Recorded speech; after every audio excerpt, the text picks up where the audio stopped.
बिस्मिल्लाहिर्रहमानिर्रहीम। अस्सलाम वालेकुम। Doctor Mushtaq health care channel में खुश आमदीद।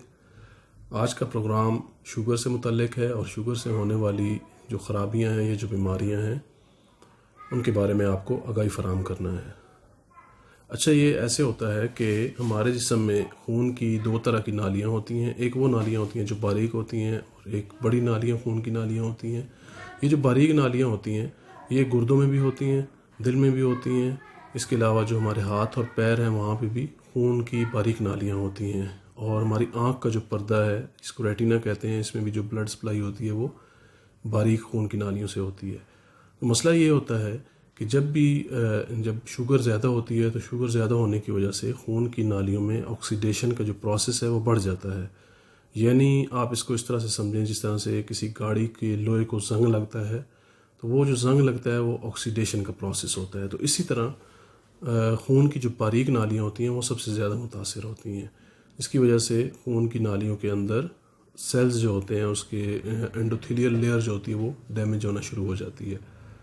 अब कोलेस्ट्रॉल जो है वो बाद में आता है। कोलेस्ट्रॉल बेसिकली उन जो सेल्स डैमेज हो जाते हैं उनको रिपेयर करने के लिए आता है, लेकिन क्या होता है कि वो कोलेस्ट्रॉल वहाँ पे उस ज़ख़म वाली जगह पे या जहाँ पे सेल्स डैमेज होते हैं वहाँ चिपक जाता है। मकसद उसको रिपेयर करना होता है, लेकिन वहाँ पे लोथड़ा बन जाता है, जिसकी वजह से अगर हार्ट में ये प्रॉब्लम हो तो हार्ट अटैक का ख़दशा बढ़ जाता है। इसी तरह इस प्रोसेस से शुगर की ज़्यादती की वजह से एक और मसला होता है। जो हमारे सेल्स होते हैं उनमें एक केमिकल होता है सॉर्बिटॉल। वो सॉर्बिटॉल बढ़ जाता है जिसकी वजह से ये खून की नालियाँ सख्त हो जाती हैं।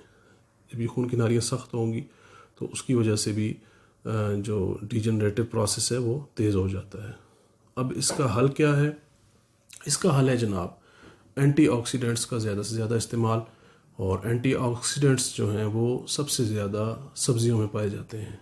जितनी भी ग्रीन लीफी वेजिटेबल्स हैं उनमें ज़्यादा ऑक्सीडेंट्स पाए जाते हैं। अगर सब्ज़ियों का ज़्यादा से ज़्यादा इस्तेमाल किया जाए तो काफ़ी हद तक जो शुगर के मरीज़ हैं वो इस ऑक्सीडेशन के प्रोसेस को कम कर सकते हैं, डैमेज को कम कर सकते हैं, जिसकी वजह से उनकी आई साइट, पेरिफेरल न्यूरोपैथी और हार्ट डिजीज़ जो हैं उनसे बचाव मुमकिन है।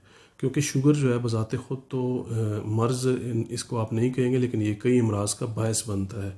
तो उन अमराज की रोकथाम के लिए ये बहुत ज़रूरी है कि आप शुगर को कंट्रोल करने के साथ साथ ऐसी ग़िज़ा का भी इस्तेमाल करें जो कि आपके इस प्रोसेस को, ऑक्सीडेशन के प्रोसेस को कम कर सके और सेल को डैमेज होने से बचा सके। तो भरपूर तरीके से सब्ज़ियों का इस्तेमाल करें, सलाद का इस्तेमाल करें, कच्ची सब्ज़ियों का इस्तेमाल करें। इससे इंशाअल्लाह ताला आपको जो शुगर जैसी जो बीमारी है ना सिर्फ इसमें कमी आएगी, बल्कि इससे होने वाले जो कॉन्सिक्वेंसेस हैं उनसे भी आप बचे रहेंगे।